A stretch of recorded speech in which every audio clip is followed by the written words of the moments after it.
You are also very strong at the end of the game because you were really strong against pretty much any of the bosses, barring one or two depending on the map, but you were a very strong class. Since this last patch, Berserker has been nerfed quite a bit.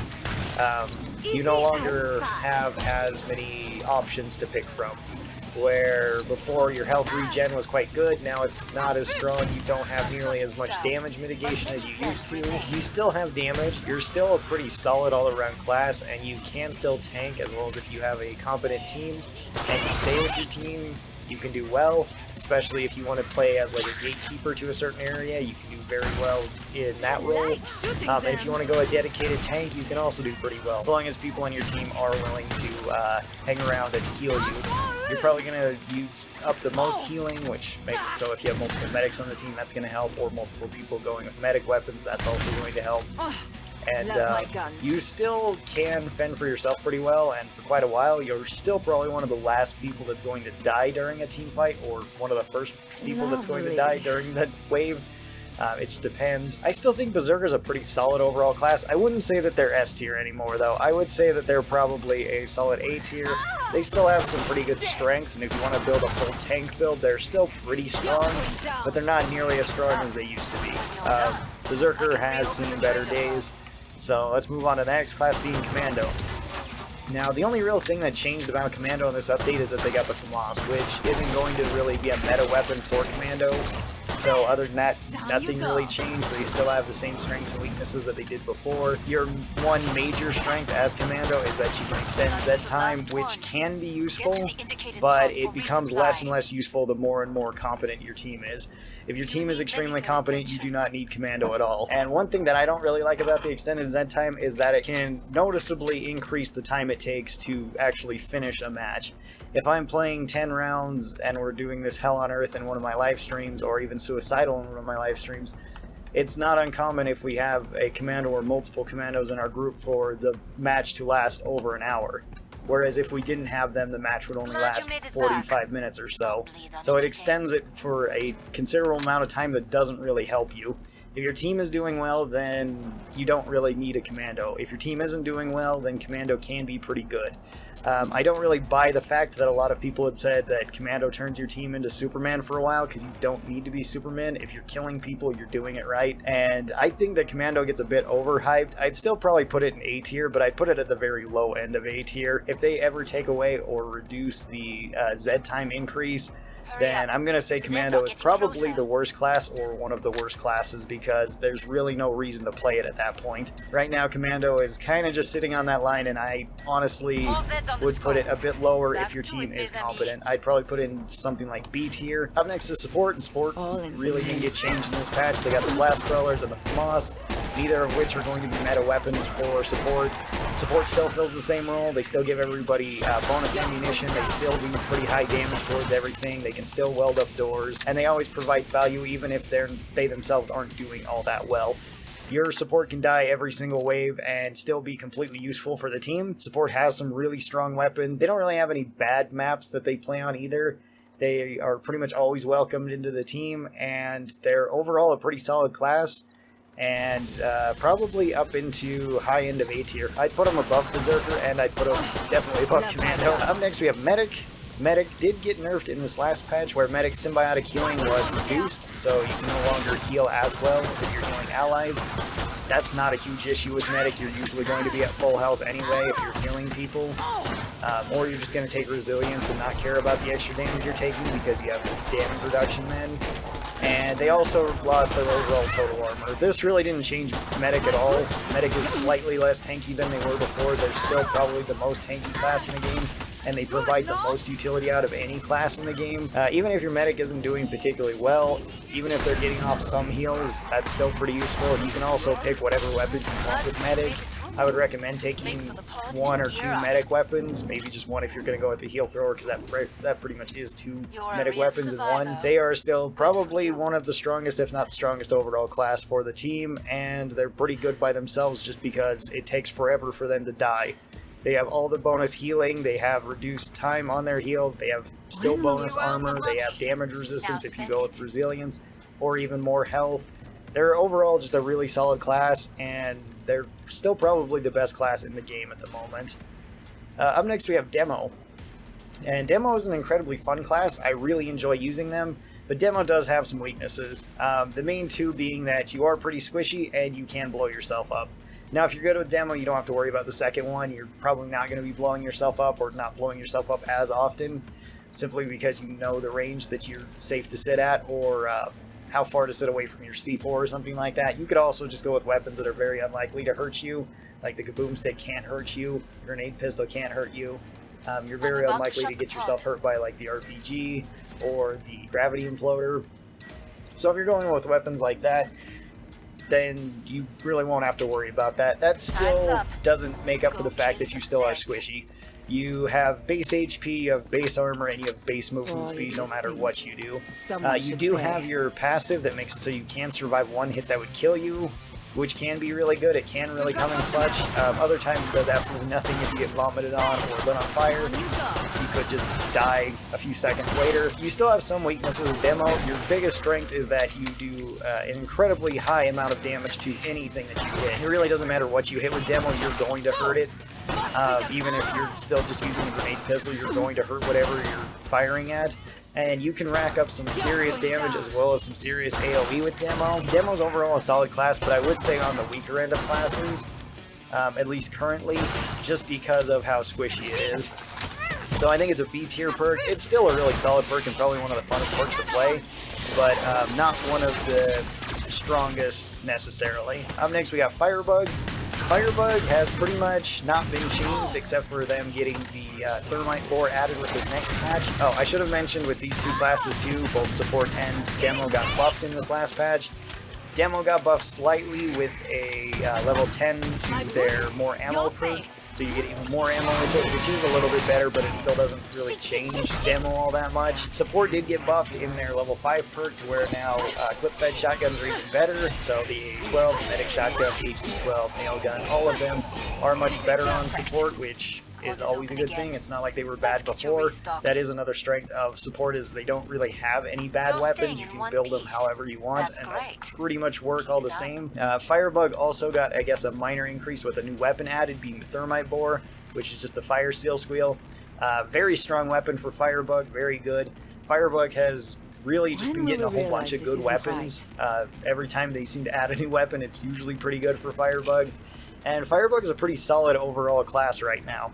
They are incredibly good at killing small enemies, and they're decently good at killing large enemies as well. They can kill Flesh Pounds and Scrakes without too much trouble if they're running weapons like the Microwave Gun, the Husk Cannon, the new Thermite Bore, or the Helios Rifle. They're going to be killing a lot of the small Zeds, and it's really not uncommon to see Firebug at the top of the leaderboard in terms of kills. They're just so efficient at it. They also have really good early game weapons, which helps them deal with pretty much everything.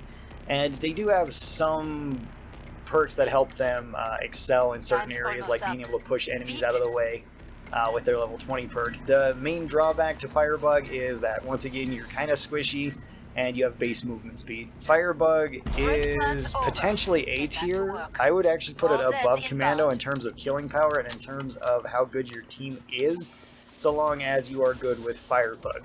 Now, that can be a little bit difficult at times. Sometimes Firebugs can enrage a lot of things. They can also light themselves on fire. And like I said, you are squishy. Now, I honestly don't really see a reason not to put Firebug into A tier if I'm going to put Commando into A tier with good faith.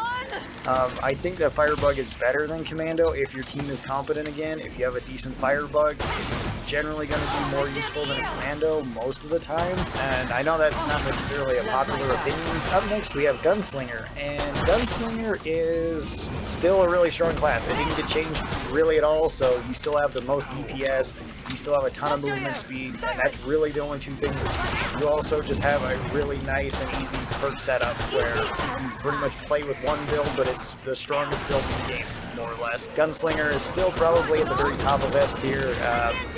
Depending on situation, it could be higher or lower than Medic. It just depends. You're going to do way more damage than Medic, you're just not as tanky as Medic, so it kind of depends more on the map at that point. If you're on small maps, I'd say Medic's better. If you're on big maps, Gunslinger's better. Up next, we have Sharpshooter, and Sharpshooter, again, didn't really get changed in this patch. They're still a pretty strong overall class. You just don't see them very often. They kill large Zeds very easily. Their main drawback is that they're squishy and that they kind of have to rely on the team. Now, that's not to say Sharpshooter can't kill some of the small stuff. They absolutely can. They do probably the most amount of damage per shot out of anybody, besides maybe Demo in certain instances. But they are a more highly specialized class. You don't see them played a whole lot, and you could also argue because Gunslinger does their job but better. Right now, Sharpshooter, honestly, I feel like it needs something else to kind of make it more viable. Either even more movement speed so that it can at least kind of keep up with Gunslinger and be more of a highly specialized class but still have some movement speed, or it needs to become tankier, or it just needs some better weapons included into it so that you don't have to rely on the team as much for killing small stuff. Now, you could go with like the M14, which is a pretty popular weapon for Sharpshooter, that at least that I see people using. I still don't think the M14 is a great weapon for Sharpshooter. I think you have better options than that, but it makes sense if you play a lot of pub matches and people just aren't watching your back or anything. It's probably your best weapon, besides maybe the FAL, for just killing small enemies. So I understand why it gets picked that much, but if your team is, again, competent and can keep the Sharpshooter out of danger, the Sharpshooter can kill all the large things and still be a very strong class overall. So I think I'm actually going to move Sharpshooter down from where it was and put it into high B tier. Up next we have SWAT, and SWAT did get buffed in this last patch, not in terms of stats or abilities or anything like that, but they did get a new weapon, and a very strong weapon at that. It's the HRG Bastion, which is a fantastic weapon for them. It makes SWAT into even more of a tank slash pseudo tank class. I would just say the SWAT is a tank class overall, and that's probably the best way to build SWAT currently. Just build it as a tank class that's mostly used for killing trash enemies. SWAT does have a big advantage at the very start of a match because you get so much bonuses out of it, more so than pretty much any other class, and you are one of the most likely to survive the first wave, where you have the MP7 that's really good against small enemies. You have dual pistols, which gives you extra value. You get bonus damage with those pistols and with your knife, so the first few waves are very easy for you. You get maximum armor, or almost maximum armor for you, getting 100 armor at the start of the match, and enemies have to break your armor before they can touch your health. You have a lot going for you at the very start of the match. The main problem with SWAT is that the longer the match goes on, the more and more you drop off. And it's not as considerable as some people make it out to be. Your weapons don't do as much damage as others. A lot of people like to compare SWAT to Commando, and in that respect, I feel like they're both not the best at killing small enemies. I feel like Firebug does that much better. And you do have some utility for the team. You do have Flashbang still that can stun large enemies. Like I said, you are more of a tank now. Like I said, you do have some options, and since they've been giving SWAT more options, they are steadily getting better, but I still feel like they need something more to actually get them as strong as they could be. Maybe if they gave it to where you could give armor to allies or something like that, that would increase SWAT's usefulness. Or maybe if you just gave SWAT bonus movement speed as well, that would probably make them a lot better. So I feel like SWAT is still probably the weakest overall class in the game right now, and I put them in C tier. But they're not terrible. I want to get that across. SWAT is not a terrible class, but it's not one of the strongest classes either. It's a great class to start out the game with. In Wave 1, they're arguably the strongest class in the entire game. And then the very last class that gets trash-talked a lot is Survivalist, often being called the absolute worst perk in the game, and it's certainly not. It's actually probably one of the better ones now. It's tanky, it has an extreme amount of flexibility, it's honestly probably one of the best perk decks in the game once you are comfortable at playing the actual game. It gives you so much variety and gives you so much utility that you can do pretty much everything. If you want to kill small enemies, you can. If you want to kill large enemies, you can. If you want to go with some heavy loadouts, you can. If you want to go with light loadouts, you can. If you want to play medic, you can. You can mix this up with other things, so you could be a big Zed killer. Naturally, now you're actually probably tankier than Berserker, where you have passive damage resist, you have the SWAT's level 5 effect of they have to break your armor before they can even hurt you. You have Gunslinger's reload time and Zed time, so you can reload your weapons during that time. And you're all around a pretty solid class. I don't know why people don't like Survivalist as much, especially now since it's so strong. And I would put Survivalist probably up into A tier, above Berserker for the moment. Maybe below Support, because Support does give a lot of value to the team, and I really love Support. I don't really have anything negative to say about it, so I feel like Survivalist is pretty high up there, especially once you get more used to it. And again, keep in mind this is coming from somebody who has now, I believe, 1,000 hours in the game. So I've played it for quite a while. I've played all these classes a lot, and have played quite a few matches, both public matches, private matches, matches with friends, and just random pub matches. And this is how I feel about pretty much all of the classes as of right now. Like I said, you could move some of these around. I would still say that Sharpshooter is probably better than Commando, especially if you're competent with it, but you rarely see Sharpshooters, and there is that drawback of, in pub matches, Sharpshooter is really not that strong, whereas in like group matches, they are pretty strong. It could be said the same thing about demo. If you have a really good demo and nobody's allowed to get